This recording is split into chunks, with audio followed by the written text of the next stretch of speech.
Wait for it. Wait for it, and we're live. Hey, all you crazy sci-fi and fantasy fans. It's time for your daily dose of shenanigans over here at the Blasters and Blades podcast. Just a couple of nerdy veterans and one chaos coordinator geeking out over our science fiction passions and fantastical fantasies.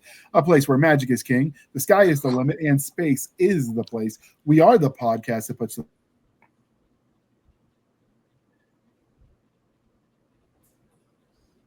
the fun in dysfunction. I think that's the tagline, right? That's why I'm here. And without further ado, we're going to have our guests introduce ourselves, and we're going to figure out what happened to JR. But we'll keep going while the recording's good because he makes me do this all the time. So, Steve, why don't you introduce yourself, and we'll see what happens to JR. Hi, I'm Steve. I am, unlike the rest of the group, I'm not an author, but I am a book review blogger, and I've run a website called The Bookworm Speaks, and I've been doing it for about 8 years, a few hundred views on there, and I mostly focus on indie fantasy and sci-fi because that's where all the action is. Excellent. Oh, yeah, we lost JR entirely. So welcome, Steve. We'll make sure all that goes in the show notes. And let's go counterclockwise. And we'll Jana, go ahead and introduce yourself. All right, everybody shift one space to the left. All right, everybody move. It's kind of like the whole Mad Hatter thing, and we just tease as we go around. So I'm Jenna S. Brown. I write under the pen name Jenna Ray. I write urban fantasy, speculative, everything, science fiction, all those kinds of things. And there are lots of others of me, but that's the only one that matters for this purpose. And Justin, why don't you go ahead? Well, oh, goodness. JR says that his Wi-Fi has had a heat stroke, so we're just going to keep going while he figures out his Wi-Fi. So, Justin, go ahead and introduce yourself. Hi, everybody. I'm Justin Watson. I write fantasy, science fiction, and alternate history, primarily for Baen, but I've also worked with a few other small presses, and I'm very excited to be here. Marvelous. We're very excited to have you here. Charlie, go ahead and introduce yourself. I'm Charlie Cox. Stabby and I are just going to pass this back and forth. Sorry, go, Charlie. Okay. Oh, you're good. You're all good. I write sci-fi and military fantasy with a sense of humor because life is life, and why not take some joy where we can? So I'm happy to be here. Fantastic, Charlie. Melissa, round us out. Hey, I'm Melissa Olthoff. I write sci-fi, I write fantasy, and I always sneak in romance because I write what I love to read. And I, too, am really excited to be here, even though I was the last one to show up because of life reasons. So here we are. I mean, that's okay, Melissa. I'm supposed to be here, but I'm often the last person to show up. So you are perfectly fine. Thank you. Yes, and speaking of which, I'm going to, the elephant in the room, we have not seen Nick and Stabby in a very long time. So for those of you who are new to the podcast, this is Nick and Stabby, our wonderful chaos coordinator and co-host, and you can decide which title belongs to which person. Because I'm not going to tell you. It's a guess. It's lots more fun this way. Yes, I like those odds. And Nick, why don't you go ahead and do an introduction? Because I don't think we've made you introduce yourself in like a long time. So let's do that. Because it's fun. Yeah, it's been at least like 200 episodes since I've introduced myself. I'm Nick Garber. I am a comic book artist, sometimes author, but mostly I draw the things that look pretty and go boom. I don't know what else to say. You'd rather pretty things. All right, Stabby. I'm Stabby. I'm the chaos coordinator. And I tend to cause more chaos than I actually coordinate. So, yeah. Don't ask questions unless you want 4 answers. That's true, but she takes care of us over on the Instagram, TikTok, and all of the other things. So, in theory, JR is back. Are you really back, JR? I am. Apparently, Stabby just went chaotic and booted me from the podcast. I'm blaming her. I told you to stop talking about the Illuminati. I warned you right before the show to stop talking about the Illuminati. You don't listen. It's true.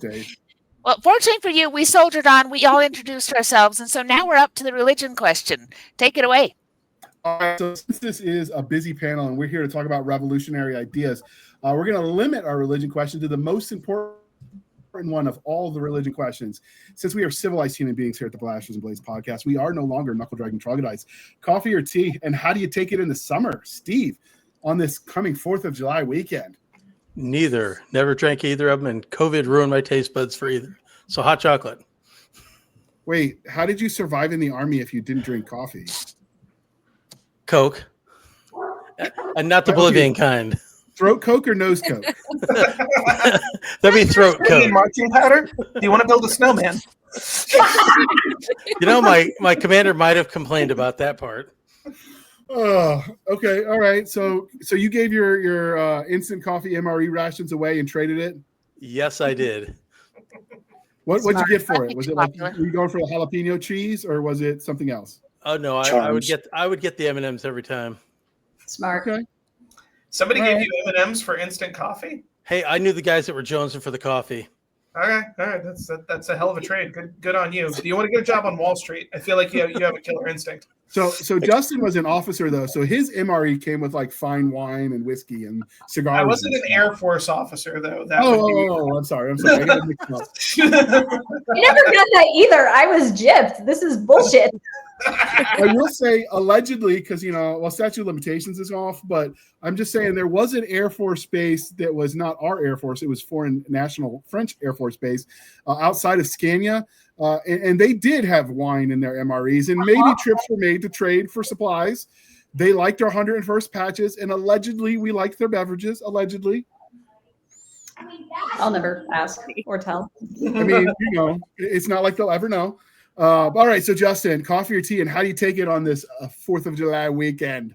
Black coffee to get the heart started in the morning when spite's not enough. And if I need a little extra caffeine, I'll take a cup of tea in the afternoon maybe, but primarily coffee and usually black. I'm both fortunate / unfortunate. My wife is a coffee snob and has eventually elevated what I expected, because I grew up with instant. Joking aside, I did grow up with instant coffee from the MRE as well. But now we actually, we have good stuff, and it's both nice and kind of ruins normal coffee. I can see if that. there's not enough spite in you in the morning, then I need to start sending you some of the books that I read that are all internal dialogue and almost no actual dialogue between the characters, because that will just make you spite read for the next 3 hours. The spite got me up into my 40s, and now it's starting to, it's starting to require a little more fuel. Justin, we do not do time math, sir, for that exact reason. I'm just saying you can relate to Gran Torino and Red Foreman a lot more now than you used to. I'm just saying. No. So now, given that it's the 4th of July weekend and we're all Americans, are you going to throw any tea in the harbor just, for grins and giggles? That's how my daughter ended our last tea party. I had to go fish it out of the pool. Outstanding. Quarantine done right. I know you're surprising me with your answer. Just dumped it all into the pool. I wanted to do that at the local ABC store because in Virginia, you got a hard liquor's got to be bought at the Alcohol Beverage Commission. And they had alcohol that they allegedly called moonshine, but it was taxed and regulated, which to me seems like false advertising, fraud and the inducement. Totally not allowed, but apparently you can't bust the bottles anymore. They get really finicky about that. They want to call the cops on you, and it's the whole thing. Fun fact about throwing tea in harbors. Did you know that upon your demise, you can have your ashes put into tea bags? As an American, you can have your ashes put into tea bags that you can take to England with you and throw into their rivers and lakes. That's kind of creepy. Yeah, I mean, I don't know that I got that much. Stab. That's a whole new level of spite. Do you want ghosts? Because that's how you get ghosts.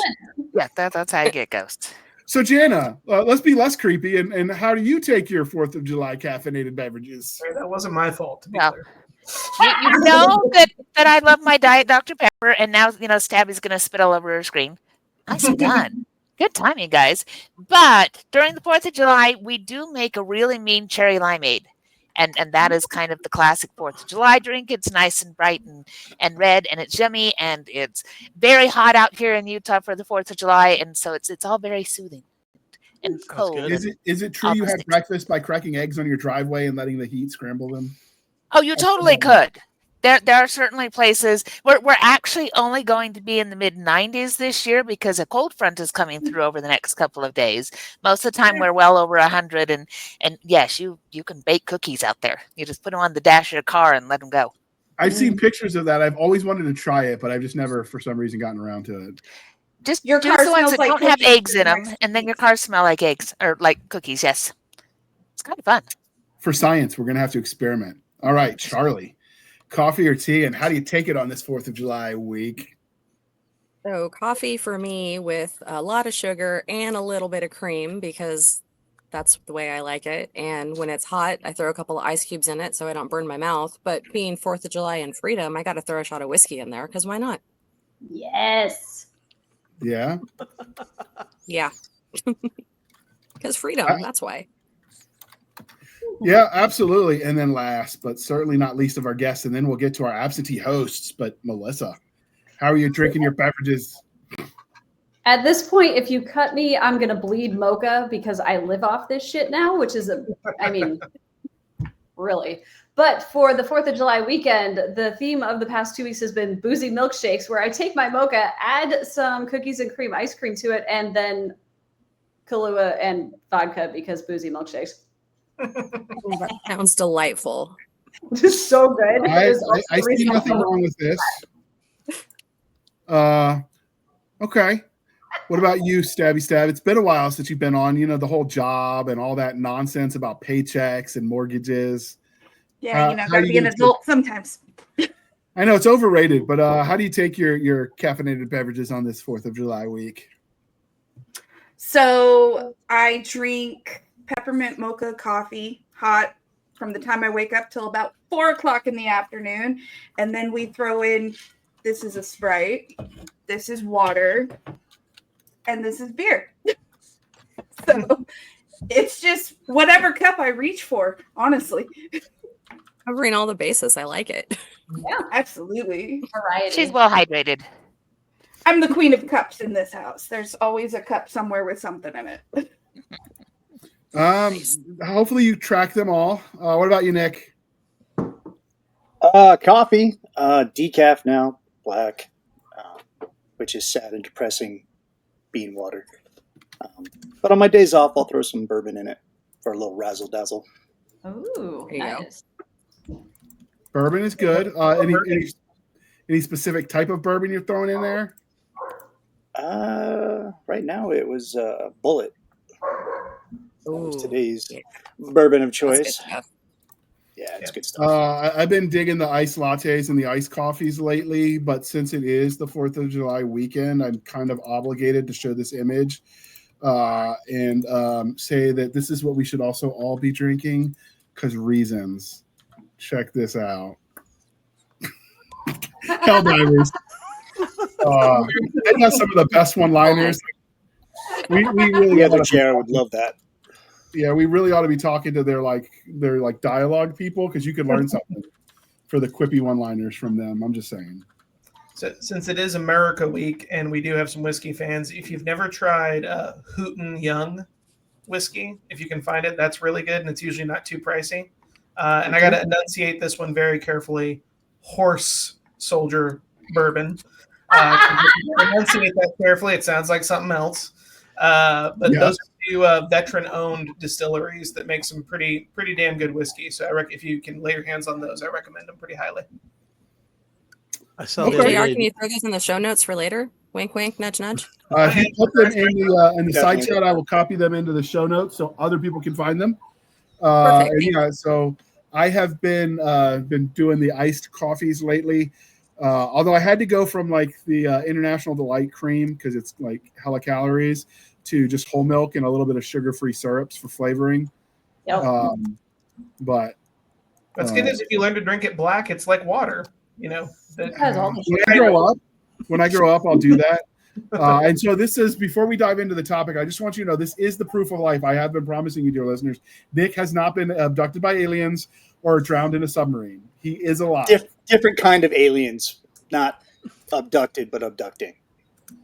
Same, but anyway, so with that out of the way, I thought it'd be kind of fun to talk about the idea of revolutions in speculative fiction, because obviously there's a lot from Earth's history that we could use as models to inspire the worlds we build or enjoy, in Steve's case, in science fiction and fantasy. So do you guys like the concept of societies in revolt for your fiction? For my fiction, yes. Definitely. That's a good premise. Yeah, Go ahead. I was gonna say, one of my recent projects was humanity fighting back against invading elves who were hell-bent on conquering Earth. So yeah, I'm all about stick it to the elves and humanity wins. So yeah, let's do that. What kind of elves? Let's hear about this. What kind of elves? Oh, that's we talking about candy cane and Christmas elves? We talking about like Lord of the Rings? So they're not candy cane elves. They're not Keebler elves. No, we're talking about gorgeous, beautiful, evilly horrific elves who are beautiful to look at, but under the surface, they're absolute monsters who treat people like playthings, and basically they keep you alive for their amusement only. If you're lucky.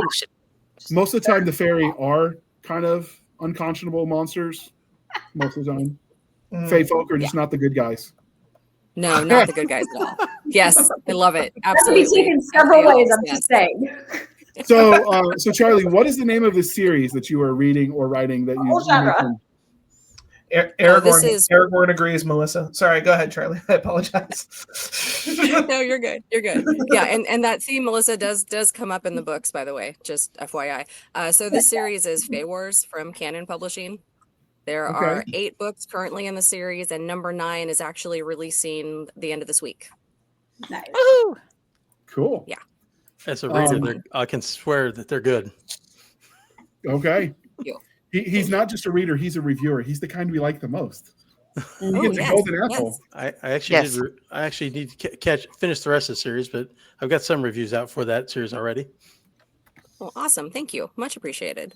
So, anybody else want to join in? I know Justin likes it because he wrote a whole series about the Russian Revolution. Well, yeah, but keep in mind the heroes are the counter-revolutionaries in the Russian Revolution in that case. Although calling anyone heroes in the middle of the Russian Civil War is a little rough. Yeah, so revolutions are interesting. I feel like we, like Americans, have a really strange relationship with the concept of revolution because I'm also a history nerd. I write alternate history. I'm a history nerd. One flows from the other. But most revolutions, almost all revolutions, end up bringing about something worse than what they replace in real history. But because our foundational, if you want to call it history or you want to call it myth, either way, is that, we were born in revolution. We are the underdogs. We will, we have a hard time, seeing the people crushing a revolution as the good guys, even if it would make sense. Well, that's the other thing is sorry, go ahead, Jared. I say the other thing people get confused is the difference of a war of revolution versus a war of secession. Because in a revolution, you have to be trying to overthrow the government to replace it with one. Whereas the other wars, which as Americans, because of their cultural, we mix it up both at home and abroad. Whereas a war of secession would be like, the Balkanization that happened, where you want to split into separate entities and not, replace the government in the existing one. Yeah, fair enough. We dodged the religion question, but I'll go ahead and bring up Star Wars. I think it's actually one of the biggest missed opportunities of the sequel trilogy, that they basically, for all the quote unquote subverting expectations, they tried to reset to where they were back at the start of the original trilogy. They're like, no, we can't. The logical thing would be like, oh, Leia, Luke, and Han are now part of the establishment because they overthrew the Empire and now they're the New Republic. And now we have to have a story from the establishment's point of view. And Hollywood couldn't handle it. It broke their brain. They had 3 books as a framework that came out in the 90s. Timothy Zahn. They were amazing. Exactly. Yeah. Right. I mean, those should have been what they filmed. And yeah. And the thing is, assignment. Yeah. When we write stories, it's conflict. Oh, so 2 people were talking at once. Sorry. Go ahead, Melissa. I was just saying Justin opened a whole can of worms here. This could be an entire podcast where we talk about Star Wars. And that's as it pertains to Revolution. I was just saying, you're not wrong. Well, it's funny you mentioned that because I was thinking along those lines too. And then you mentioned the, sequel trilogy, and I'm like, oh, we're talking about those. I thought those didn't exist anymore. Girls, yeah, good memory hold them. As we should. But like Star Wars is that foundational Revolution book or IP that everybody can relate to, and because we just all grew up on it. But I think the one that's current would be the Hunger Games. Yeah, I mean it's super popular. It's dealing with revolution, and it's in fact dealing with the second stage of revolution because the first revolt failed. And now they're dealing with 175 years of consequences. Yeah. And I thought she did a very, very credible job of figuring how do we work this how do you go 75 more years without having a revolution? Because you can't, how do you crush the districts in the spirit of revolution that so it doesn't come back again? Mm-hmm. Yeah, I thought what Collins had to say about, but not just revolution as a concept, that's definitely true too, but the use of mass media as a tool of oppression and distraction at the same time. I thought that was really brilliant to get the districts invested, but also use it to make them afraid at the same time. That was some really brilliant psychology on her part, I thought. Yeah. I agree. Hunger Games is... there's always pushback about it against anything that gets too popular, but I think Hunger Games deserves at least the first 3 books. I haven't gotten into the offshoots or the newer movies, but I think the first 3 books pretty much deserve their place. Hunger Games had shades of that when you talk about the revolution that failed and this is what they became. We tend to in America glamorize revolutions because of our own history, but the French Revolution is more, I think, on par with what most revolutions look like, where just heads rolling left and right. One of the things that the Hunger Games specifically targeted on of the psychology of the beaten, like how to make them stay beaten. It reminds me of that old, and I've seen the author mention it too, that old Harriet Tubman quote, "I filled 1 million slaves and I'd have freed 1 million more if only they'd known they were in chains." Mm-hmm. I'm butchering the paraphrase, but the idea is it wiped their brain so hard that the will was gone. And that's kind of how they handled the post-revolution. Well, and that ties into the other quote that, and I'm going to butcher this one too, but no one is more enslaved than he who believeth himself to be free. Mm-hmm. That's another one. You've got this illusion that you've got freedom and you can do whatever you want, but in reality, do you really have freedom? Or, that's something else to consider. And they are really fun themes to play with when we're writing. Not so great in real life, to be clear. Nice. Yeah. Happy to help, JR. I'm part of the problem too, but I can blame mine on TBI. What's your excuse? I don't know. So one of the things though that I think that the speculative fiction, be it fantasy or sci-fi, works really well for the themes of revolution is because you can discuss those radical ideas in a way that's removed enough that you're not triggering anybody. Because I imagine the Brits are taught a different version of the American Revolution than we learned in Virginia or in Boston or wherever. Because I grew up under the shadow of the Revolution on the East Coast. I imagine what I learned versus what the Brits learned is different. And you can explore those ideas that become culturally significant to either party in a way that's safe because it's not ours. It's these future people's. JR, I actually have talked to some Brits about that. And we're sitting in Afghanistan BSing at one point, and they apparently the facts they have the guys I were talking to were the same, but it's much less important to them. That's the short version. It's a much smaller portion of their curriculum than it is of ours. Is the big difference. That makes sense. Yeah, but they had their own revolution to worry about with the only treason if you lose. That's also true. Yes, very true. So that's actually a running joke with my first publisher. He's British and very, very much so. and they lost our contract the first time I sent it to them. So when we resent it, they didn't care about the weight. So I literally included a Lipton's tea bag. I was like, I was at the Boston Harbor, found this, thought you'd want it back. And so now every 4th of July, he sends me the Union Jack with Happy National Treason Day, you colonial keywords. And I'll let you fill it in because, family friendly and all of that. But every Brit unit we talk to, we're like, your call sign is red coat. We don't care what your actual call sign was. It's red coat now. Oh, yeah.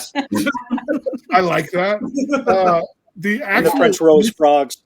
This was frog sticks. If you're checking out our Facebook group today, I have shared it as an annual tradition. There's a video that was filmed at least when Queen Elizabeth was still alive, where it's a British guy going in the tank and he's showing you how to make a proper cup of tea brewed from the teapot that's built into their tanks. Yeah.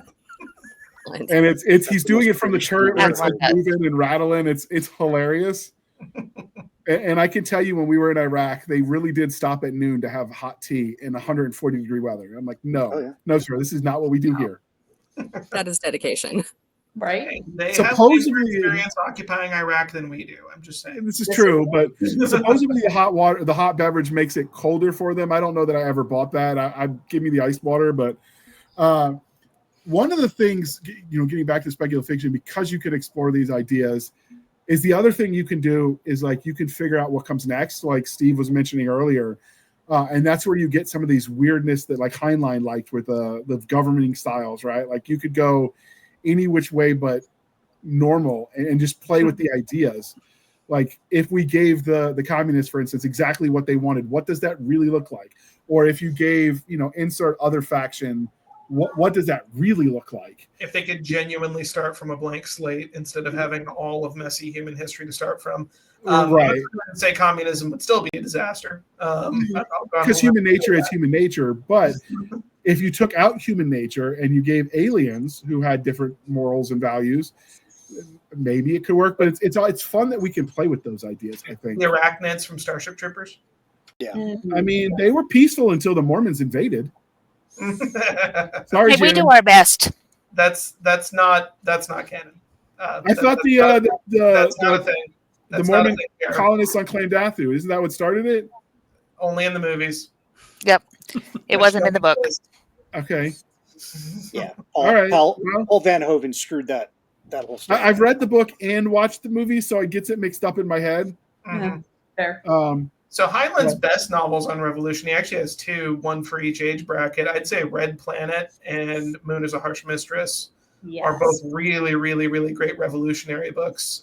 Red Planet, kind of borrowing from the American Revolution a little bit with, pressure suits and ice skates and Martians who grok, so to speak. Mm-hmm. And then The Moon is a Harsh Mistress, when I, got older and started having to study insurgencies, there's like, Moon is a Harsh Mistress is like, some uncut stuff from what was going on in the war in Heinlein's time. He had done some real research on resistance groups, especially the Algerians. That was laid into that book real well. Believe it or not, have you guys seen Total Recall? That is quintessentially a revolutionary book as they're revolting against their overseers in their colony, their March colony. Mm-hmm. Which is, I think, a good example of the more covert side. It's more cloak and dagger than battle lines at dawn, but it's still it's a valid method of conflict. An example of why Paul Verhoeven is at his best when he's not adapting a book. So, no. The Total Recall was based on a Philip K. Dick short story. Short story, yeah. Was it? Yeah. Yes. Okay. Well, then. But there's we can remember it for you. Right. Yeah. But the difference is Philip's ideas. I think they worked better with Vanderhoeven anyway, as a general rule. Well, JR, like that's the question I have for you: is how much of the story actually made it? Because Blade Runner is based on "Do Androids Dream of Electric Sheep?" But if you read that story, it doesn't feel much like that movie. So I have not read the short story that Total Recall is based off of, so I couldn't say. Mm-hmm. They usually screw it up. I would have to almost do we might have to do an episode where we take some of those movies from those stories and do a side-by-side comparison for the fun of it. That might be a future episode we do this season. Oh, that'd be a kick. And there's a lot of them. Yeah, and since Philip K. Dick is the most converted authors from science fiction, and they're generally shorter stories. It's not as much of a time commitment to do the 2-hour movie and the 40K book, right? Like, I think that's totally doable, without a lot of prep work. So we might have to do that. If there are any of them, dear listener, that you specifically want to see us do a comparison for, let us know. We have done the Starship Troopers. I still get hate mail. I'm just saying. I liked the movies better. It was more action. I enjoyed the book, but it felt less like fiction and more like I know, I still get hate mail. It's right up there with the flat earthers and the people that send me letters. I like the porno parody better than the Jane Austen novel. Oh my god. Okay. Well, with that, we're going to pause for a moment while we shamelessly shit for the man, and we'll let them recover their emotional stability, and then we'll come back and we'll talk. Take a deep breath, guys. It's going to be okay. Across 1,000 battlefields and 1,000,000 wars, there is always a question. What do you do when all the chips are on the table? Do you run? Try to find salvation in the arms of an easy peace? Or do you stand and fight and send your enemies into whatever hole they crawled out of? On Deadly Ground, a heroic Last Stand anthology, has 10 stories addressing that question. Each character faces the impossible in different ways, but all will be tested before the day is done. Can they earn a heroic victory amongst the endless eternity of space, or are they doomed to fall into obscurity? All right. Thank you for sticking with us through that commercial interlude. I do not know why it didn't start at the very beginning. I will blame the communists because I'm a child of the Cold War. You can also blame the Brits because, it's 4th of July week, so we could do that too. Whatever makes you sleep at night. And Melissa, you will appreciate this. I co-wrote my short story for that one with Jamie Denote under Liska McCabe, which is one of her pen names. And when Chris edited it, Chris Denote, who's a retired Air Force colonel, edited it, we gave him Forrest Whitaker eye because apparently I put too much Army in his Air Force. Oh. So to speak. The Air Force came from the Army's loins, so it's fine. He married an Army guy lady. Was there too much swearing, or like what? I'm kidding, Melissa. I was about to say, have you had a conversation with me? But no, he critiqued that, and apparently I'm low class because I didn't know enough about fine wines and whiskeys. Because I had the officers drinking beer, and they're like, "No, we don't do that." I'm like, "Okay." Shut up, Air Force. You're not even a branch; you're a corporation. You're very confused now. Melissa, he was joking with me. I don't think he really means it. But he hung out with generals at the end. He hung out with generals at the end, so they're basically not even soldiers or sailors or airmen anymore. They're basically politicians with shiny patches. So that was his last experience at the end. So he gets a pass on not getting the military, because I can't blame anybody when they're corrupted by that.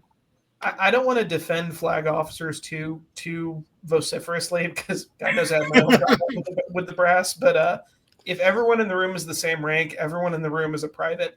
And I've never seen an exception to that rule. Fair. All right, I give Chris a hard time just because I can because we're friends. But he's a chill dude, and he writes some good stuff. He wrote in the Baines Freehold universe some really good short stories. You should got to check those out. But with that, Steve, you had some ideas of places that covered revolutions and speculative fiction that you wanted to mention. Well, there's all kinds, like we mentioned, but like Harry Turtledove's Vadessos books back in the 80s. He took Roman short Roman legion, we'll call it that, about half a legion, and magically transported them over to what amounted to Byzantium in 1000. And so you had all the politics and backstabbing as they had to work their way into the society, but there's also the Byzantine politics where there's constant revolutions. The current emperor is a usurper. He gets a revolution on him that they have to put down while they're also fighting off what amounts to the Turkish invasions. It's ironic that you say that because this episode will air on the 4th of July, but 2 episodes before this one will air Jana and I's interview of Harry Turtledove, and he actually mentioned these. And Jana had to kind of take the reign because I went full fangirl. It was embarrassing. He was. It was sad, guys. It was melting, and I think there was blushing. But Harry Turtledove and I had a great conversation. I mean, he is kind of the pillar of the subgenre. It's hard not to be a little enthusiastic. I'm with you on this, JR. I remember half the mean things I said about you liking Starship Troopers. Yeah, I remember Guns of the South in that iconic novel when it came out. So, yeah. So, Steve, go on. Oh, I'm sorry. I'm like a newer one is Jason Onspach's and Nick Cole's Galaxy's Edge, because the first book is right in the middle of a revolution.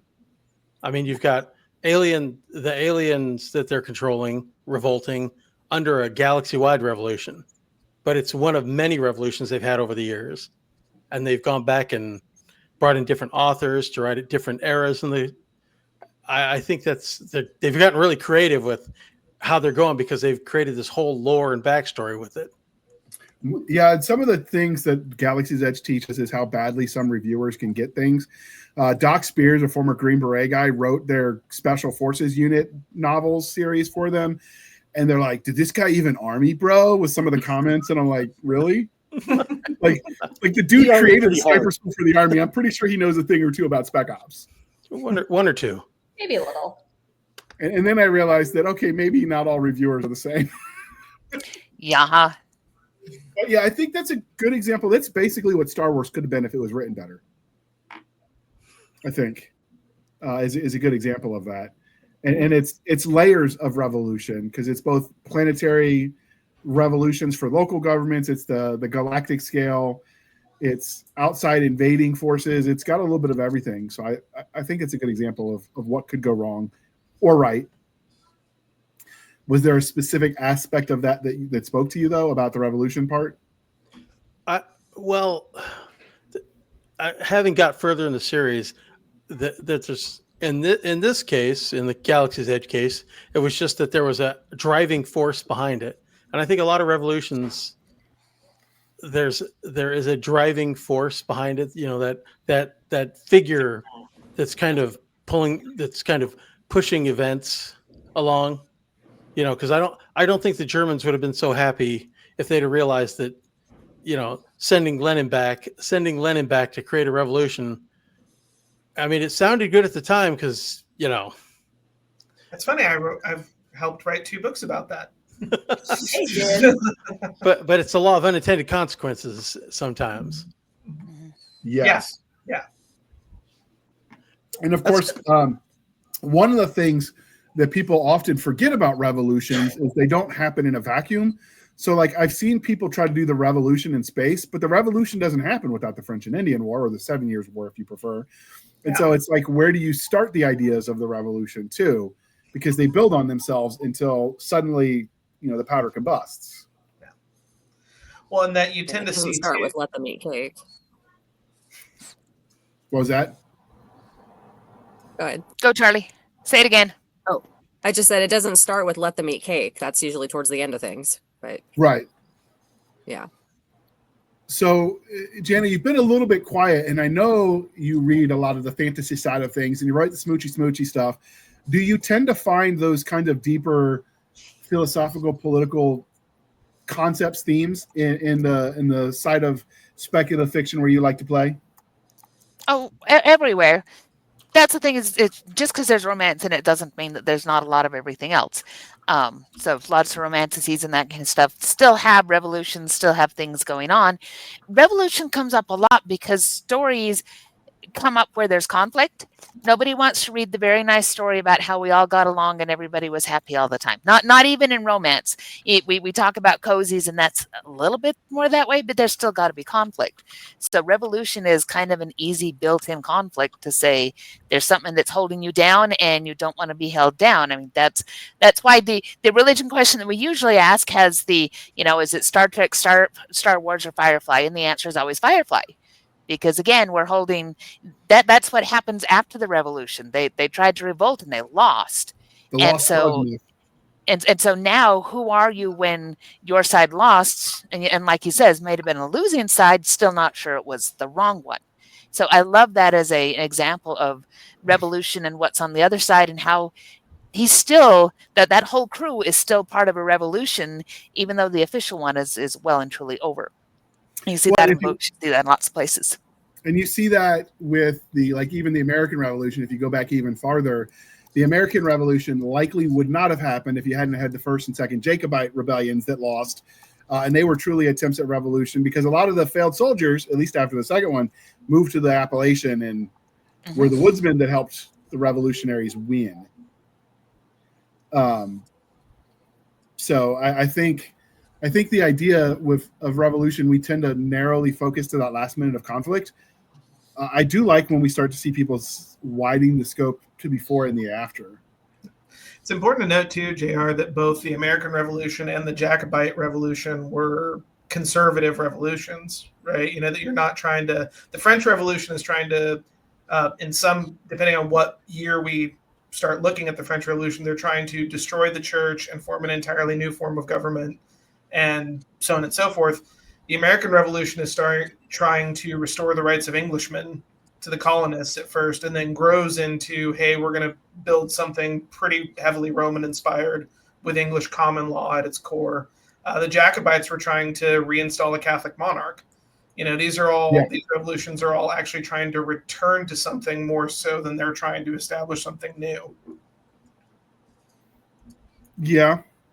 The other angle of, since we mentioned Doc Spears earlier with his special forces background, is the idea that revolutions don't always have to happen organically. Sometimes they can be meddled with to outside agitators can create the situation, or at least capitalize on the situation. I'm looking at you, CIA. That's the special forces mission right there. Right, but I mean, that gives more room to play that I haven't seen a lot of speculative fiction mess with. Like it's always the good guy versus the bad guy, David versus Goliath. You never hear about the agent provocateurs in the background. They could have led up to things. But some of that is the line. Okay, so marketing hat here. Here's marketing stuff about writing. Some of that is the line between science fiction and fantasy and thrillers. Because we see a lot of what you're talking about. We see it in thrillers. We see it in alternate history. We see it in a lot of that kind of thing, because that is a trope that really plays to that audience. And we are seeing more people who are pulling that into science fiction and fantasy. But a lot of our classic science fiction and fantasy that kind of set us on that path really has that white hat, black hat thing, particularly in Western science fiction and fantasy. If you get into the Eastern stuff, the Egyptian stuff, some of that is just dark as hell, and it's really, really fun to read because their revolutions are different, and it's not always a black and white kind of thing. But we really got into that as especially Americans and Westerns, and so we do see that reflection, and we're still just now kind of moving away from that as we look at our different genres, where they cross over, and what kind of expectations do we have for our readers. So what kind of stories do we want to explore? And there's all those pieces of revolution that can go into different genres and cross into different things. So there we go. Marketing hat off, return to what you were doing. So one of the historical angles that I think is getting a little bit more play now, they made a movie about it, but the San Patricio battalions during the Mexican invasion, where some of them broke off because of cultural reasons and joined the other side. And I'm not saying you have to take that plot arc by plot arc, but I do think the idea of where your loyalties lie could be an interesting undercurrent for those stories. You're laughing, Justin. You want to say something? So the thing that comes to mind when you guys are talking about when Janice specifically was talking about the complexity of revolution in Western fiction versus American fiction is if I don't know if you guys are caught up on Andor, it actually was worth watching. Unlike most Disney Star Wars projects, we see that evolved, more mature. If that sounds pretentious, but you see a vision of the Star Wars rebellion that's a lot more like what you see in real revolutions around the world. You know, where less space opera and more military sci-fi. Well, and to that point, that like the rebellion is still the good guy in Andor, mostly. You know, but they go into the fact that and you see shades of it in Rogue One. Spoilers if you haven't seen Rogue One for something pretty early in the movie, but when the hero of Rogue One, offs one of his contacts to make sure the Imperials can't get him. Right. I appreciated that because I'm like, having fought against an insurgency, this is the kind of thing insurgents have to do to win. Somebody was doing this. If you want to explore Star Wars more deeply and the rebellion more deeply, Han, Luke, and Leia may have been able to keep their hands clean, but somebody was doing that kind of work for the rebellion, and Andor really dives into that. So we're seeing more appetite for it. I hope we can thread the needle as a culture of exploring things like that more complexly, more maturely, without falling into nihilism, would be the only thing I say. It's no fun once you don't believe there's such a thing as right and wrong anymore, and you're no longer trying to figure out what's right. So I will say the Han part is he was described as a rogue who we never saw do anything roguish. So in theory, he could have been doing some of those, underhanded shenanigans. But he smuggled drugs. We don't see it, but we know he did. Right, but you don't see it like once the movie starts. They edited it out, so because we know he shot first. And so like Han shot only. Greedo didn't even get a blast off. Yeah, although after the Game of Thrones fiasco at the end where they had the Starbucks cup, some of the re-edits of those were the plastic water bottle and the Starbucks cup, or Han Solo dressed like a Karen for her pumpkin spice latte. Those were some funny meme times. I'm just saying. Nice. I missed those. Yes, I judge the time by memes because how good the memes are is kind of an indicator. I think we've gone back from hieroglyphics and we're back at memes, so it's basically the same thing. Mm-hmm. Yep. We're evolving. It's evolving, yeah. So are there other themes of revolutions that you think would appeal to readers? Or like a lot of times it's from the side that's trying to overthrow, I think is where the story focuses. Do you think there's room in the market to tell the story of those fighting to keep the establishment as is? I would really love to see a really great. I mean, I think Galaxy's Edge kind of does that with the lieges kind of fighting for at least in the early books. I'm not all the way through the series. The lieges are trying to maintain the Republic, knowing it's flawed. I think that's pretty compelling, and I'd love to see some more stories like that because, the revolutionaries, the insurgents, aren't always right. That sometimes they deserve to be opposed, sometimes they don't, but sometimes they do. Right. And I really like it when it's not black and white, right? When the insurgents have valid points and maybe they're going about trying to do change the wrong way. And then you have the people that are trying to do the whole, I'm going to change it from the inside and I'm going to join the government or whatever. Those are fun stories because then you get that moral complexity. And there's a lot of like good character development that you can have when you tell those kind of stories.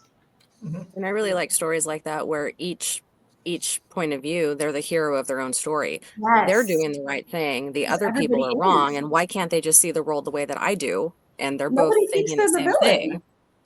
Well, yeah, right. Some do, but they don't know they're the villain. I absolutely am the villain in most people's stories, and I'm here for it.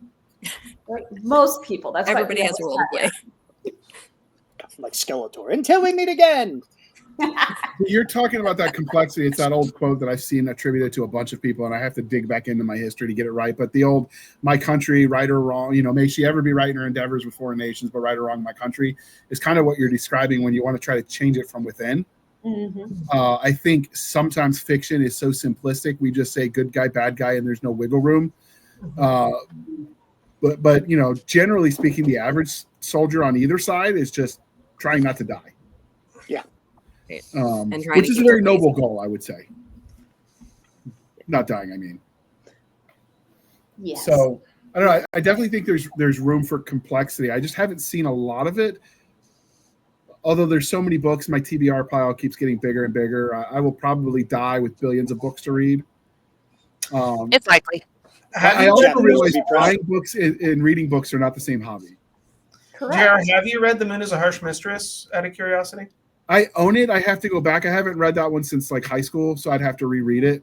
They're clearly the lunar revolutionaries are supposed to be the good guys, but they are, they do delve into some moral gray there in going about the revolution. They definitely don't. They don't necessarily get to keep their hands clean while they're doing it. So I think it might qualify for you. I'll have to check that out. Mm-hmm. I will add that to the show notes so you can check that out as well, dear listener. And in addition to the link to the booze, because we're veterans and that's what we do. But yeah, I'll have to check that one out. A lot of the classics with the Gutenberg Press, if you want to dive into those, dear listeners, the Gutenberg Free Press library is a lot of digitized classics once they go in the public domain, and you can get those for free, generally speaking. You just don't really get covers for them. They tend to be one block color with the title and the author. because the Not cover as art pretty. is not as pretty, but the cover art is still protected even when the works aren't. And so, but yeah, if you want to get into the classics, there's a lot of that is even free outside of just what you can find in the library. So I don't think anything in Heinlein is public domain yet. Not to be a nitpick. That was a really assholic nitpicky thing to say. Sorry. No, you're fine. But I think you might have to still either check that out from a library or buy it. But Gutenberg Press is awesome. I mean, you're an officer. An asshole goes kind of hand in hand with that. Oh, I wouldn't be doing my job. No. Ouch. But you didn't get the privilege of the sham shield, so I win. I was so good at it, I did it 3 times. JR, I need 3 men for a detail. Nice. So Melissa, you've been a little bit quiet. I know you like speculative fiction, and military's in your speculative fiction. So how do you feel about throwing some revolution in there? Viva La Revolucion. So I did not create this series.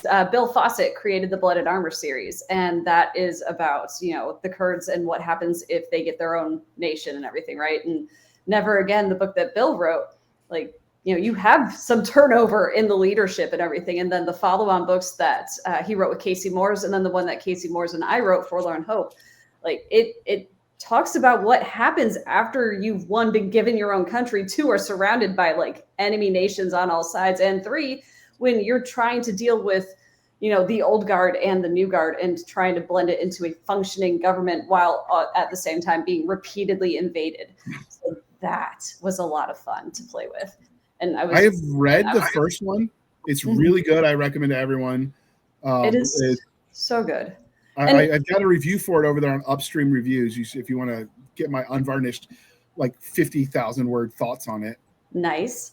I have told Bill this before, but there is one scene that he wrote in Never Again where I had tears rolling down my face because it wasn't a big scene. It was the little details that he used that got me with a personal loss with the main character. I'm like, oh, dang, that was really good. So that's one of the really cool things with any of these stories. It's not just the big events, right? It's how the characters interact with those events. It's the personal losses, how they deal with them. That's where I really like playing. And I'm a little quiet. It's been a long day. Sorry. No, I actually agree. That was very moving scene where, I don't want to spoil it because that's such a pivotal moment in the story, but I'm just saying, maybe keep Kleenexes nearby while you read. Right. And the narrator did a kick-ass job on that one too. Was that Daniel Wisniewski who narrated? I think it was. The narrator for that one was, let me check. I want to say it was Daniel. I don't know. I don't remember. This is what happens when you get blown up one too many times. Your brain stops working sometimes. Yeah, I'll listen to anything Daniel narrates. He is so good. He did the narration for my Hunters and Hijinks series I did with Nick, and then he did the narration for my 4-issue novel. He is amazing. Daniel Wisniewski. Yep. Yeah. Don't ask me to pronounce that one, but he did a great job. Daniel Wisniewski. He's done some Broadway stuff. He is an excellent narrator. Nice guy too. Yes, very much so. But it's also, I don't feel bad when I mispronounce his name because he 100% mispronounced mine for Companions and Chains after pronouncing it correctly for the other 4 books he's done with me. So after I listened to one of the audiobook commercials we have, and it was one of Larry Correa's, but I don't remember which one that Bane produced for us, where the narrator couldn't pronounce Bane right. I don't feel bad when I mispronounce things because he's a professional and he messed it up. Is that the British guy, Tim Gerard Reynolds? I think so, but it was Bean Books is what he said. And then I wanted coffee and there was none. It was kind of weird. But that's another example, though, you mentioned, Melissa, the Never Again, where you take it out of Western culture and you get different results because their values aren't the same as ours. And that's something just from a geopolitical side. Americans sometimes forget the rest of the world isn't just like us. They have their own values, their own culture, their own societal norms, and trying to force yours on them inevitably doesn't work. Bill factored that in when he wrote that novel about that, first the revolution and then defending the results afterwards, which is the premise, was well written. It really does. And for someone who's never been to Mesopotamia, he did a good job capturing the aesthetic. So the fact that it was that like the capital is Kirkuk, like it's Kirkuk, Iraq. That was where I was deployed to. So I'm writing this with Casey and I'm having flashbacks to when I was deployed out there. I'm like, y'all, I like sci-fi and fantasy because it is removed from my reality. This is a little too close for comfort here. Yeah. Yeah, I can see that. But it's a really good one if you want to read about speculative fiction and fantasy. Or excuse me, speculative fiction and revolution. I would call it near future mill sci-fi. It's got little bits. Yeah, if you're biblically literate, some of his jokes for the naming struck Gog and Agog for the. He had Gog and Magog. Yeah, Magog. There we go. I am not so well versed that registered to me, but Bill said it was a thing when we were talking about it on the interview. So it was. I still haven't Googled it. That joke is the entire reason that series exists. Do not. And I mean, there's been worse reasons to have a book series. In book 4, me and Casey actually got to bring the Magogs onto the page, and that was so much fun. Sorry, I grew up on Gundam Wing, so I have just a childhood fascination with anything related to mechs because they're awesome. I mean, for me, it was Transformers, but same. Transformers, Voltron, yeah, all of it. For me, it was Robotech. Nice. Same. Okay. Come across Saga. Loved it. All the things, all of them. Yes. Saturday morning cartoons. I wonder if a revolution looks different when you start changing the weapon system. Would it look different in a world where you're using mecha versus, was it Firefly was basically just, the West in space? When you watch the battle flashbacks, right. it was almost Reconstruction World War I. What do you think, Justin? So that's an interesting question. You've got how ruthless is the government you're revolting against? Because I feel like even with really advanced sensors and, heads-up displays and all kinds of cool stuff on that mech, it might be kind of a blunt instrument to use in the populated centers where you're trying to stem the insurgency. So I'm not saying it wouldn't be tactically valuable, but I mean, is it that much more tactically valuable than an M1 Abrams, when it comes down to it? So I think the fundamentals of revolution and counter-revolution, insurgency and counterinsurgency probably stay pretty much the same, but your battle sequences would look pretty dope because of the mechs, and your moment-to-moment tactics would have to change a lot. You either have to get your own and keep the state from realizing you have them, or figure out really good counter mech tactics, or just do a bunch of Rube Goldberg tree traps like the Ewoks. I suppose you could do that too. It worked. You leave those murder Care Bears alone. The Viet Cong, Teddy Ruxpins. The Viet Cong Teddy Ruxpins. But they were cannibals, right? Because they had clothes that they gave Leia. Where'd they get those clothes? They were going to eat them. We don't talk about that. It came from the prop room. They weren't cannibals. They were human. Yeah, they're not eating other Ewoks. Oh, They this were is just true. eating sapient species, but they were not cannibals. I'm just saying. I stand corrected. All right. So not this by teddy bears. Yes. I will leave Okay, your murderous I took on Teddy mechs with Ruxpins magic. alone. So you can do it that way too. So what do you think makes a good starting point for a revolution? Because obviously, it's one side trying to overthrow the government to replace it with their side. But what is a good impetus for revolution that you think works in fiction? Tragedy. Oppression. I Hey, can name a current. You need I can an name one in the United Societal States. collapse. Hold on, we've got a lot of people talking at once. So, Stabby, you were saying something. Societal collapse. Okay, but what causes that societal collapse that would make it lead to revolution? Lack of oh my god, my train just crashed. You're talking about the lack of supplies and resources? Yeah. Lots of wars have started with resources in mind. That's fair. What about you, Melissa? You were about to say something as well. You need some kind of tragedy, some kind of inciting. Yes, absolutely. the lack of resources can definitely cause an uprising and revolution. For fiction, if you want to start a good story, one of the ways to do it is some kind of tragedy, some kind of inciting event that turns the populace against whatever government that you have. So you need a Black Hand moment. Potentially. I mean, sometimes got to blow up a planet. You can get real dark with that stuff, though, which I tend to try and avoid because I don't like grimdark, right? And that's the problem with revolutions and revolutionary type stories. Like, I like the concept of the rebels and the heroes and all that stuff, but like when you really dig down into it and you get realistic about it, like it's some dark shit, and yeah.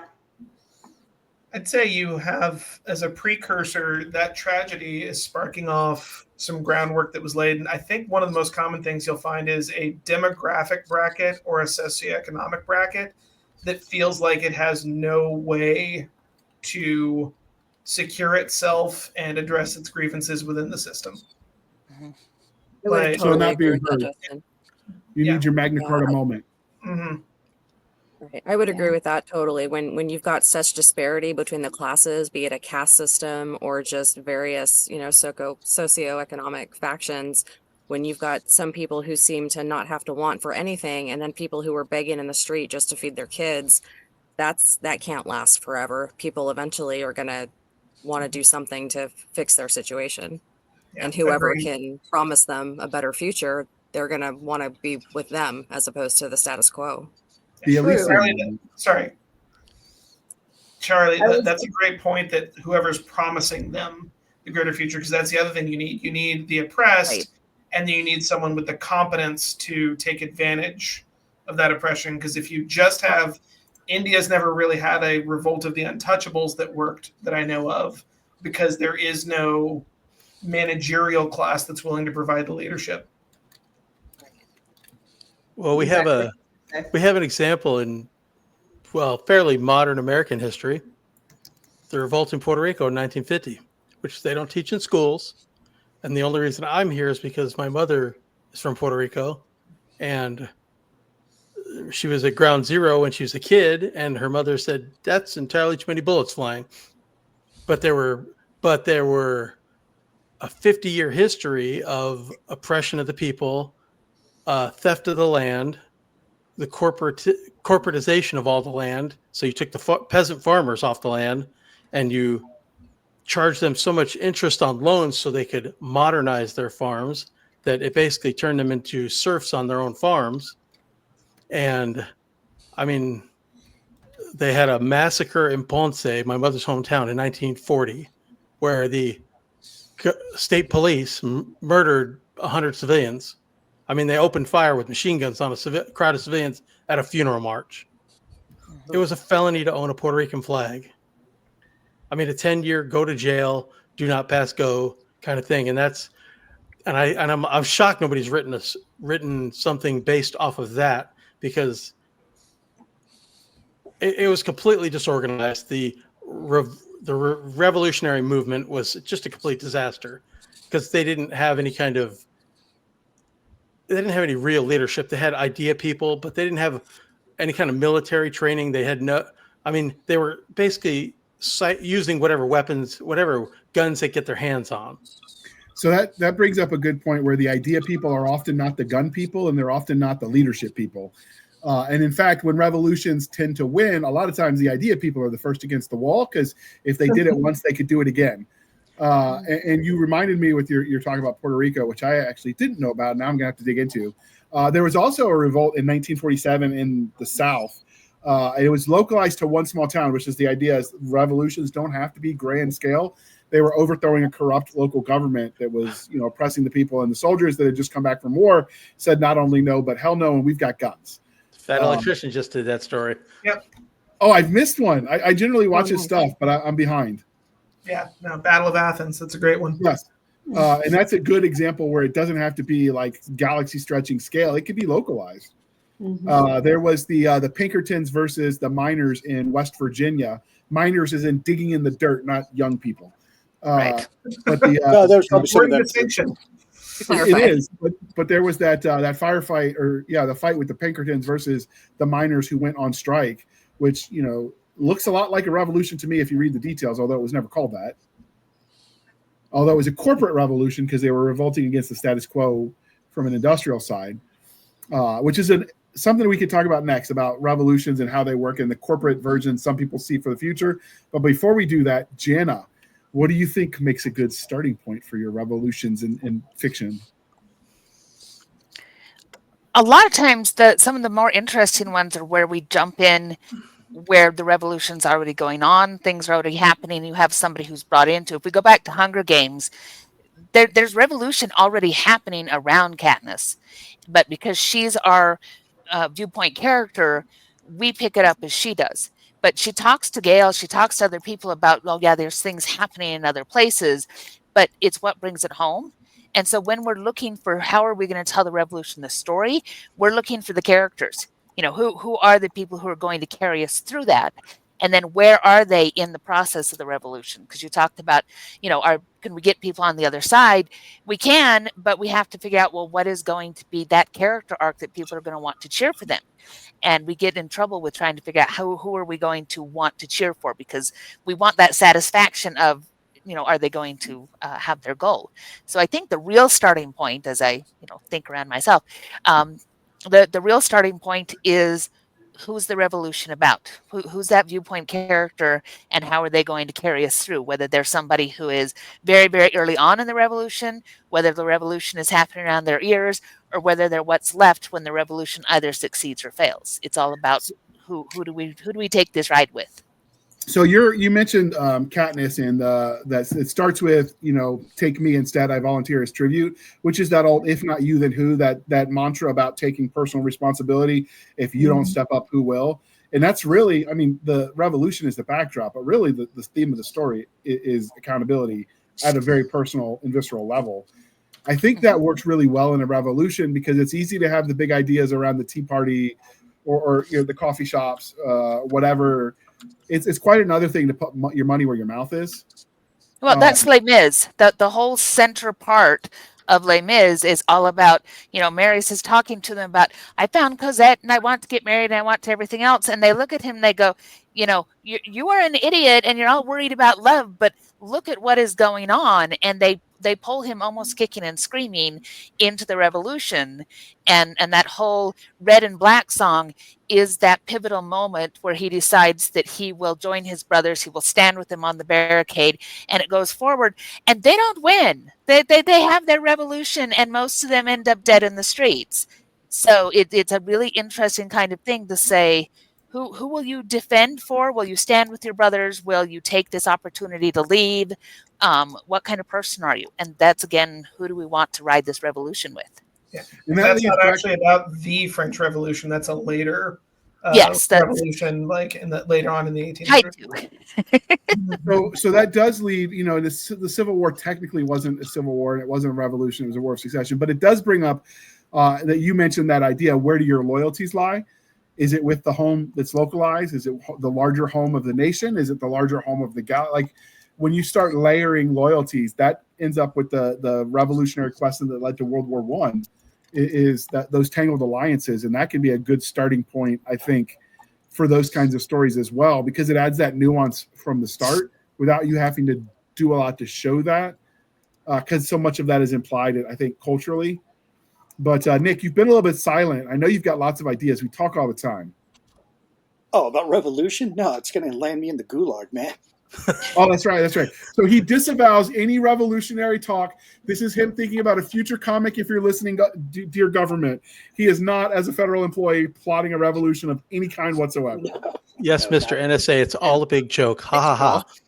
Everything is fine. As we're having conversations at work on the boat, and somebody says something a little that they could be judged for, we just in case the microphone's listening, and we'd like, just kidding, OIG, just kidding. So, a common theme of most revolutions is people being either mistreated, exploited, taken advantage. It all just comes down to exploitation. The colonials are being exploited without representation in the British government. Parliament. So that's what started that. A lot of it's resources. So if those are pretty easy starting points to work around. Is you can almost do like that whole little like, are you being mistreated? Is it the government's fault? Yes or no? And if it's this, and then it just goes all the way around, whatever that diagram's called. And so that's anytime I'm doing a story that involves some sort of revolution or revolutionary ideology, it's always based on that. And the superhero genre, especially when you have someone that's like Batman's been in a few of those. I've put Phantom Hawk in a few of those where they end up acting alongside the revolutionaries because like they're just visiting, or they have somebody that they served with that is in this revolution because it was their home country, or they have family there. And next thing you know, like the superhero's involved. He's like, oh crap, well. So that actually brings a decent idea of a starting point for these stories is what happens when everything kicks off if you're not at your home at the moment. So I've seen in some like zombie apocalypse type stories, like everyone's of course at home with their preps and their guns. And what happens if you're away on a business trip in the middle of, BF nowhere? Then what? Like, what if you are away from everything you value? Is the story the revolution? Is it getting home so you can protect what's yours? And how do you mesh your ideas of like your loyalty to family and their safety versus any overarching ideas? And I think it's not really about a revolution. It's set in the French and Indian War, but like Last of the Mohicans covers that in both the book and the Daniel Day-Lewis movie is like, well, we signed a contract to fight for our king, but our homes are being raided. And where does that loyalty lie? It's an interesting conundrum to throw at characters. One we haven't had to deal with so much as Americans, right? Right. We treat war as an export. We don't generally allow it to be imported. So that is a really terrifying thought. Yeah, no home games. Yeah. And so the last question, because I feel like this topic could go on forever, and I did promise people no more 4-hour episodes. David Weber, although he's a lot of fun. Oh my god! But what do you like? A lot of times, science fiction likes to go not quite grimdark, but definitely corporatization, where the corporations replace the government, which gets really weird. Because how can a corporation exist to make money when they are the organization like creating the money? Like it gets a little weird for me when you understand finances. But that aside, there are plenty of episodes, plenty of sci-fi properties where the revolution is against the corporation. Yep. A corporation has more bureaucracy than an actual government. If you've ever worked in corporate America and you've had to deal with that, you're like, I'm going back to the army. We had less bullshit there as far as bureaucracy and red tape. I've seen it both ways. I've seen a corporation keep it, but it's not a publicly traded corporation. I think that the real difference is as soon as you get investors and you've got a board of directors and there's no longer a single shareholders, and so you're on the NASDAQ. Shareholders, you're going to be Disney and you're going to ruin everything. But yeah, I've seen even fairly large companies keep it more or less between the navigational beacons. But once you're a megacorp like what is it in Cyberpunk 2077 Arasaka? Yeah. Mm-hmm. Mm-hmm. Yep. Well, like Heinlein covered that. Heinlein covered corporate governments as multinationals in Friday. Mm-hmm. I mean, that book gets a lot of hate for some people because of all the other stuff. But I thought he did a pretty good job of talking about how could a multinational be its own government, and well, how do you hit a multinational? You could blow up a factory, maybe, but where's their home office? They're a PO box in Delaware Free State. Mm-hmm. How do you hit their governmental office? How do you hit their leadership when it's a scattered board of directors, like Justin was talking about? They've got a CEO, but it's kind of decentralized leadership across different levels. But they probably have a coup plan too, in case it all goes to hell. They can easily relocate with new leadership and still continue business. Yeah, Designated survivors. So have any of y'all watched Landman, the new yes, Billy Bob Thornton I've heard series? good things. I haven't seen it. Yeah, so he's talking about how much resources the oil corporations have at their hands. The cartel's threatening him, and he's like, listen, you kill me, they'll build a packet on you the FBI could only have a wet dream about, and then they'll send privately employed triple canopy tier 1 operators to kill every last one of you fuckers, and then they'll blow up your house in Mexico if you make it back that far with a drone with your family inside, because they don't have to do PR like the United States government does. So yeah, it's scary to think about in some ways. Like, just because I'm a capitalist doesn't mean I'm unabashedly supportive of corporations having as much power as states. Well, especially if those corporations become monopolies. I mean, looking at a sci-fi setting, if you've got essentially the corporations in charge of everything, it's no better than an oligarchy of sorts. And if they're scattered around in multiple galaxies, yeah, they're back to your point, Nick, there's no way to get to the leadership because they're all over the known universe. The Weyland-Yutani effect. Yeah. You know, this giant mega corporation that controls space exploration and is trying to, but they've got a nice weapons division because they're trying to bring a bioweapon back. And they hate competition. Yeah. That's one of my favorite t-shirts. That gets back to then what does a successful revolution against something that's ethereal like a corporate board? Do you have to hit the power structure like we think of in a traditional revolution where, you know, we storm DC and burn the Capitol, or we burn the tower in France, French Revolution? Like, does it have to have that to be a successful revolution, or you just have to isolate yourself from the powers that be and, you know, build a wall around your land and say screw off? Go after the data. That's cyberpunk. There's a lot of cyberpunk stories that revolve around the idea of what you go after is the resources. You go after the connectivity, you go after the data, you go after all those things because you've got all the power in the world, but if you can't actually contact the people who are supposed to do anything for you, you've got a problem. If all of your databases get flushed, then what are you going to do with that? So you have to fight a different kind of war at that point. And like I say, cyberpunk is taking it on. There's a lot of science fiction that's taking it off to say the actual war becomes the war on the internet. It becomes the hackers, it becomes the tech guys, it becomes the people who can go after those resources. Because once you have spread yourself out that far and you've got leadership everywhere, somebody's got to do the work and something's got to connect the work. You go after the connection points and the leadership will fall because it doesn't have the ability to control what it's supposed to control if you take out the access points. And this isn't a book about a revolution because it's just a straight out invasion story.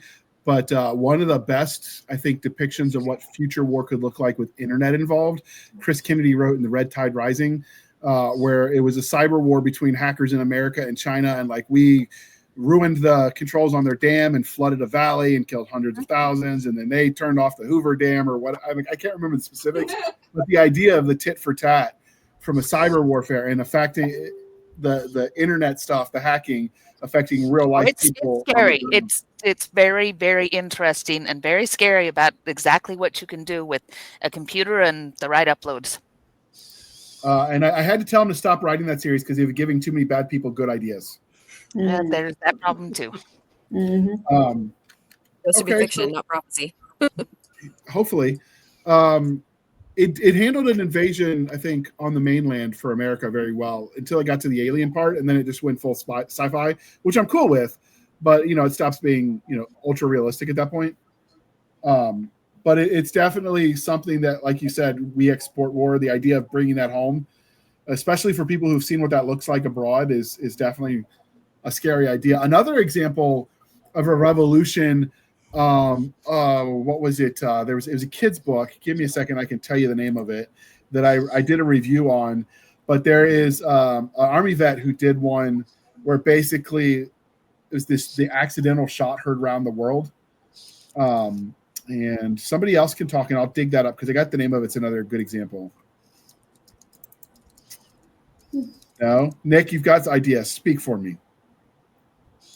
Dude, you're trying to get us canceled? You want me to speak? Crazy. No. Okay, so we've already talked about. Compute faster, JR. All right, so Justin has lots of ideas, and we can talk for hours. So can you fill the void for me so I can find the name of this book? Is another example. So importing war. Importing war is a terrifying notion that no one should be happy about. And I say that as somebody who actually kind of even enjoyed my time at war a little bit, but I definitely don't want to see it here. Another thing that about corporations as quasi-states, right, and how to attack their power, it's very difficult, I think, to keep money and power from, one, consolidating, and two, becoming synonymous. Because there's always, it starts out with something as simple as like, hey, we're good at business. We start accumulating wealth. We know that redistribution of wealth by the government doesn't have a great track record of actually doing anything successful. And that's a question that if somebody has a good theoretical notion for a social science fiction novel, as Heinlein used to specialize in, for how to have a government that maintains individual liberty, has a healthy economy, can secure itself from foreign rivals, and doesn't end up with a corporate political class at the very top that's essentially untouchable because they have levels of power we can't even, comprehend. Because, I used Landman as an example. They have so much money they can buy their way around any law effectively. I would love to hear somebody's idea of how to solve that, because I know it's a problem I can see. And in my opinion, not to get too terribly political, but this is a thing I can agree with my friends on the left about when they look at billionaires with, this huge mistrust. And I'm like, yeah, no, absolutely, I agree with you. However, raising taxes on me, the middle class guy, is not going to do anything for you against those billionaires you don't trust. Even raising the taxes on the millionaires will not do anything against those billionaires you don't trust. So that's something that fascinates me, is how to deal with that kind of inevitable problem of, Thomas Jefferson even kind of wrote about it when he wrote about the natural aristocracy that arises. Even if we eliminate noble titles, we don't have monarchy, and we don't have a codified aristocracy, there will be stratification almost inevitably. Did I fill the gap well enough, JR? You did. Excellent job. Excellent job. So the book series that I found, I had to dig it up because I did write the review for it. It is the Divided We Fall trilogy by Trent Reedy. He comes at it from a different perspective. He's on the left, but he is a veteran. He fought overseas. He gets the right to be as wrong as he wants on his politics. He bled for it. He was an officer. Don't hold it against him in the National Guard who was federalized. But his take on the Second American Revolution is this idea. It wasn't so much North and South or East and West, because it was more ideological. And it starts with a riot. A National Guard guy gets called up because he's 17. He hasn't even graduated high school yet. But most people don't realize you don't join the National Guard after boot camp. When you sign the contract, your next drill is that next month. Now, you can't, in theory, deploy before you go to training, but you are already serving. Your weekend starts in the month you sign. If there's drill already, you go to drill. And so he was one of those who goes to his drill weekend. He gets sent on essentially riot control, and they didn't care that he hadn't been to boot camp yet. And he ends up dropping the whole impetus of this revolution, because they were already at each other's throats. He drops his rifle in the middle of tension, a la, what was it, was it Ohio State that had the shooting? Kent State. It was almost like that. He drops his rifle. It fires a round. Did he fire that round before the gunfire started, or did he drop it because he panicked after they fired it? You don't know.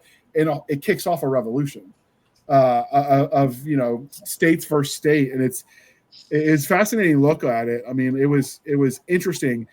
He definitely does not like Rush Limbaugh, because the bad guy was a Rush Limbaugh kind of character. But even if you don't agree with his politics, the story was good. It was written for like a YA audience, so it was relatively clean. You can listen to the audiobook with your kids around. I stumbled onto it at the library on a display case and decided to check it out. It's an interesting take of a near modern revolution and what that looks like as technology is just starting to evolve from the time he writes it to when the story takes place, because obviously some of the near future stuff has already come true at this point with the drone warfare and the like.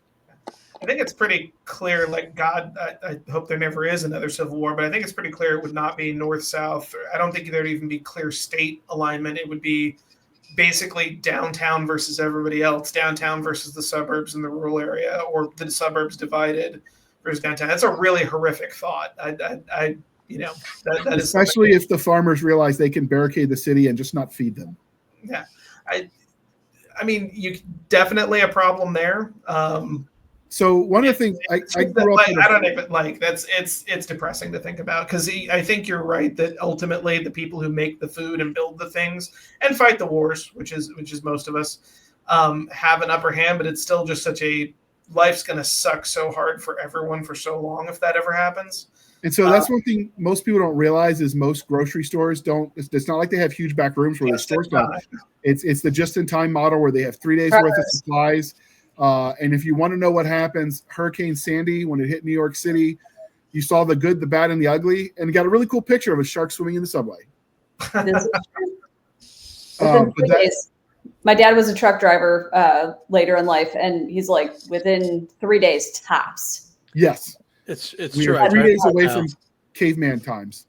I drive truck now. It's completely true. Mm-hmm. I mean, we rely on truck drivers. Yeah, the Safeway warehouse wasn't down the road. And if you want to go empty in a day, if you want to go cyberpunk with that revolution, and we get the smart cars Elon Musk wants, where the 18-wheelers are driven by robots, what happens when you start hacking the supplies and they don't show up? Now I'm just thinking of iRobot with Will Smith. Yeah, that was a fun action sequence. Yeah, but I mean, it gets interesting when you start playing with the technology. I'm not sure what a fantasy equivalent of the cyber hacking would be. You just straight up go murder hobo and kill people, so there's no machines to hack. I guess you could substitute machines with magic. Maybe? Yeah, I think so. You bring magic into it. It's all magic rocks, anyways. I work with programmers. Like it's all magic. Do not let them fool you. Half the time, the answer at my day job is the program hates you. That's it. Mm-hmm. It's true. Mm-hmm. It's not a magic spells. It's magic ones and zeros. That's the difference. It is exactly. And what's the difference between a golem and what's the difference between a golem and a robot? I'm just saying that every time I use Grok or ChatGPT to do quick research queries instead of Google because they're more efficient, I say thank you just in case. Yep. Always be kind to the chat box. That's right. It's just polite. It's just polite manners. As we bring this to a close, because I know we've been going for a little bit and we could keep going because we got all kinds of crazy ideas. We'll have to do future episodes, I think. This could be a fun topic to revisit. If there's any nuance you want us to get into next, dear listener, leave it in the comments. Send us an email. If you got the shenanigans and the hate mail for flat earthers, don't send it to me. Send it to Madam Stabby Stab. She likes that stuff. Nobody sends me nothing. They're afraid. They think you might stab them. That's what it says on the 10. See? There you go. All right. So with that, Steve, I know you are not a writer, but you do write reviews. So if someone wanted to track you down to read what you think about various books, is your review website still active? Because I will link to that in the show notes. Yes. Outstanding. Is there anything specific you like to read so you can kind of target the listeners of what kind of books you're reviewing? Literally anything in sci-fi and fantasy, mostly indie, but I will still do traditional published if it tickles my fancy, so to speak. Nice. Yeah, the indies tends to be a little bit cheaper sometimes, although the markets are evolving, so I don't know that'll be true much longer. But okay. And we're going to go sort of round robin. So Jana, if we wanted to track you down on the interwebs, where might we find your multiple personalities? We mostly hang over at I'm a professional speaker and a writer for a living. Can you tell? Bridge Engineering, please stand by. You can find me over at Opal Kingdom Press. That's where me, myself, my I, and my other I all tend to hang out at. I can also be found all over the internet and on Amazon and on the socials and stuff under Jenna Ray, under Jana S. Brown, and under other things that we don't talk about on this show. The smoochies, I get it. Yeah. They have revolts in those books too, though. So I'm just saying. Yes, they do. So, all right, Justin, where might we find you on the wild, wild interwebs? Well, first of all, justinwatsonbooks.com is my website. I had to go with Justin Watson Books because somebody else is sitting on justinwatson.com. But justinwatsonbooks.com, if you want to follow up on my writing, get my occasional half-witted or witty observations, depending on your opinion, you can sign up for the newsletter there. I'm on Facebook. I'm sometimes on Twitter. If you see the Justin Watson, who's friends with a lot of other indie authors and Bane authors, that's me. And yeah. And if you want to hear about his revolution from the other side, his Romanov Revolution series, do not go to the YouTubes, the BitChute or the Rumble. It was Cursed and They Hated Us. The full interview is 2.5 hours long. So go to the podcast the audio only, and you'll hear the whole thing. We spent the first hour just lying to each other about our time in the Army, as one does. All of our misdeeds and our misfit youth. 80% of the time, I was telling the truth every time. Absolutely. 80% of the time, it works 100% of the time, 60% of the time, it works every time. There you go. See, the math is math in Army style. And we will link to all of that in the show notes. Charlie, where might we find you? You can find me at charliecox.net. Notice the spelling of Charlie, there is no E. If you put that in, I don't know where you're going to end up. So charliecox.net and .com. I go both ways. You can also find me on Amazon and Facebook and Instagram and TikTok. And I even have a fledgling YouTube channel. So hope to see you there. Al, for you standing. You're supposed to warn me before you say funny things when I'm about to drink. That's just not cool. I'm sorry. And it's iced coffee. It doesn't feel as good coming out of the nose. I'm just saying. I bet not. Legit. All right. So we will link that. And Charlie, Yes. if you could get me your YouTube channel, I will throw that in the show notes as well, because that is new to me. I did not know. Yeah, thank you. I will send that to you shortly. And if you're smart, you can go set up a BitChute and a Rumble, mirror your YouTube, and it'll go there too. Since you could do it at the very beginning, you load one place and you could find it in 3. It's like multiple personalities. It just keeps growing. That is excellent All right. intel. Thank you. You are welcome, Melissa. Where might we find you on the wild, wild interwebs? You can find me at melissaolthoff.com or .net, because like Marisa Wolf started this joke, we go both ways, right, girl? Yes, right. She's amazing. Oh my gosh. You can find me on all the socials, because I am literally on all of them now, because that's apparently how we do. And I just had my first Bane novel come out. So now you can buy my books where, ever books are sold, not just Amazon. And I actually had a book come out today. Heck yes. As at the time we recorded this, the Dancing with Destruction anthology from Bane came out. Super cool. So Nice. you can find me all those places. And you can Congratulations. find me at Dragon Con this year. Any truth to the rumor that you have griffins hiding in your basement? I don't have a basement. I live in Memphis. We don't have basements here. I wouldn't hide one in a basement. That's where the bodies go. There might be a farm nearby, though, just saying. I mean, All righty. And that's what the Mississippi is. Just kidding. we will have a future episode coming soon where we talk to Nick about his Kickstarter, but he does have one that is live as we record and as this episode airs. So, Nick, you want to give the 5-second Reader's Digest version? I do. It's the latest series in the Phantom Hawk saga. So get out there and buy my shit. So we're at 30% funded right now. We got about 40 days left to go. So we're going to start getting into the the podcast circuit to pitch our wares, and hopefully you guys enjoy it. It's and we will add that to the show notes as well, so you can check that out. This is the part of the interview, dear listener, where I remind you to please be kind and speak your mind on the reviewing platforms. Your reviews help the right readers find the right books. So do your part, people. It really does make a difference. Steve's doing his part. Are you? I feel like we need the Starship Troopers little overlay. I'm doing my part. I'm doing my part. You say that for us? I'm doing my part too. I'm doing I ain't doing shit. That's Spaceballs. I did my part, damn it. But I'll do some more. All right, there we go. All right, and you can find us on our Linktree, linktr.ee, Linktree / Blasters and Blades Podcast. Again, Linktree / Blasters and Blades Podcast, where we link to all the things, the BitChutes, the Rumbles, the YouTube, the TikToks, the Twitters, the Spotify, the Discord, the Blasters and Blades Facebook group and Facebook page. We have our email, blastersandbladespodcast@gmail.com. Again, blastersandbladespodcast@gmail.com. For professional purposes only, people, save the shenanigans from Stabby Stab over there on the Instagram, the Twitter, and the email. You can support the show by going to buymeacoffee.com/author J.R. Handley. Again, buymeacoffee.com/author J.R. Handley. Be sure to put in the comment section that is for the podcast. And I promise I will keep my co-hosts duly caffeinated. They will drink that coffee, brand coffee till it pours out of their eyeballs. And then we will all swim away on a river of Java goodness. If you want some of that coffee brand coffee, not the kind that's already been regurgitated by them, but your own fresh coffee brand coffee, the link is in the show notes. Code is podcast grunts.